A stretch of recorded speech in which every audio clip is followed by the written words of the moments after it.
સંસ્થા કોંગ્રેસ વચ્ચે છેલ્લા 5 વર્ષથી ચાલી રહેલા મિલકત વિવાદનો અંત આપ્યો છે। કોંગ્રેસના 5 નેતાઓએ સરદાર સ્મૃતિ ટ્રસ્ટમાં સમાવેશ કરાતા અને સમાધાન થતા આ વિવાદ ઉકેલાયો છે।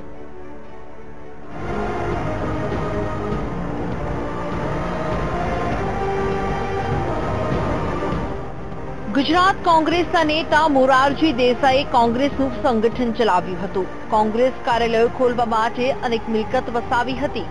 વર્ષ 1969 માં કોંગ્રેસના 2 ભાગ થયા હતા। સંસ્થા કોંગ્રેસ અને સરકાર કોંગ્રેસના ભાગ થયા હતા, એટલે કે મોરારજી દેસાઈ વાળી સંસ્થા કોંગ્રેસ અને ઇન્દિરા ગાંધી વાળી સરકાર કોંગ્રેસ। 5 વર્ષ પછી કોંગ્રેસે મૂળ કોંગ્રેસ તરીકે માન્યતા પ્રાપ્ત કરતા મિલકતો માટે દાવો કર્યો। કોંગ્રેસે ઠરાવ કરીને ટ્રસ્ટને દાનમાં આપવાની કાર્યવાહી કરી હતી। ગુજરાતમાં તમામ મિલકતો સરદાર સ્મૃતિ ટ્રસ્ટને દાન પેટે આપી ટ્રસ્ટની રચના કરી નામફેર કરી નાખ્યા હતા। વિવાદોમાં રહેલી મિલકતોની સ્થિતિની જો વાત કરવામાં આવે તો કપડવંજ ગાંધી ચોકનું કોંગ્રેસ ભવન કબજો ભાડવાતનો છે। આણંદ કોંગ્રેસ ભવનમાં 5 ભાડવાતો અને રેડક્રોસ સોસાયટી છે। વિઠ્ઠલપુરા અને ગાંધીપુરામાં ગામ વસી ગયું છે। ત્યારે ઈશ્વરસિંહ ચાવડે કેળવણી સંકુલ ઊભું કર્યું, પણ દાવો ટ્રસ્ટનો છે। જાઓલ ગામની કેટલીક જમીન મહી કેનાલમાં ગઈ। નડિયાદમાં 1500 ચોરસ વાર જમીન કોના તાબામાં છે તે નક્કી નથી। બારેજાની 5000 ચોરસ વાર જમીન ઉપર દબાણો થયા છે। સુરેન્દ્રનગર કોંગ્રેસ કાર્યાલય આજે રાજ ડાઇનિંગ રેસ્ટોરન્ટ છે।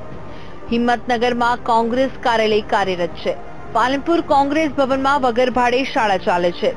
ઈડર ભિલોડામાં વહીવટ કરનાર મણિલાલ જયસ્વાલે કબજો કર્યો છે। ભિલોડામાં રાધાકુંજ બિલ્ડિંગ બન્યું છે। જામનગરમાં 6 ભાડુઆત છતાં કોંગ્રેસે કબજો રાખ્યો છે। ભુજ કોંગ્રેસે કબજો બળવાન કર્યો છે।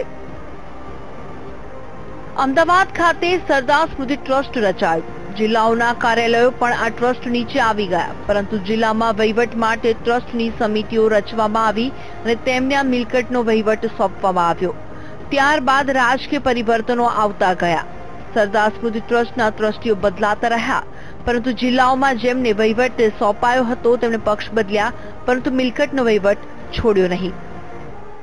એમને થયું કે હવે આ કોંગ્રેસની મિલકત કોંગ્રેસ દ્વારા જૂની હતી, તેમાં સુખદ રૂપે અંત લાવવો જોઈએ, તો એમને સામેથી સમાધાનની પહેલ કરી અને અમે સ્વીકારી અને જે ટ્રસ્ટ હતું એમાં અમારા લોકોનો સમાવેશ થયો અને 33 જેટલી જે મિલકતો વિવાદાસ્પદ હતી એનો અંત આવ્યો છે।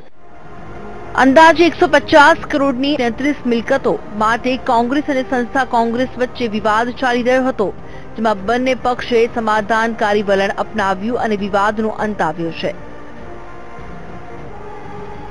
કાર્તિક આચાર્ય સાથે ગૌરવ પટેલ, VTV ન્યૂઝ, અમદાવાદ। આ સાથે